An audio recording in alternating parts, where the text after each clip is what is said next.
মাকে কখনো তিনটি কথা বলবেন না। মনে রাখবেন, মা হচ্ছে পৃথিবীর ভিতরে এমন একজন যিনি সব সময় আপনার জন্য কাঁদেন, যিনি সব সময় আপনার কষ্ট বোঝেন। ওই মায়ের সাথে কখনো খারাপ ব্যবহার করবেন না। মা সবচেয়ে বেশি কষ্ট সহ্য করেছেন। আপনি যে দুনিয়াতে এসেছেন, 10 মাস মায়ের পেটে ছিলেন, কত লাতে গুতা মেরেছেন, মা কত লাতে গুতা সহ্য করেছে, আপনাকে কখনো বোঝা মনে করে নাই।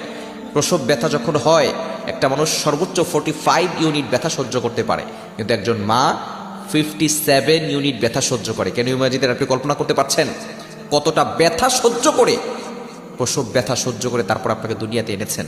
ওই মায়ের উসিলে আপনি দুনিয়াতে এসেছেন। সুতরাং মায়ের সাথে খারাপ ব্যবহার করবেন না। আল্লাহ নিজে বলে দিয়েছেন, ওয়াবিল ওয়ালিদাইনি ইহসানা, good behaviour with parents, good dealings with parents, পিতামাতার সাথে ভালো ব্যবহার করো।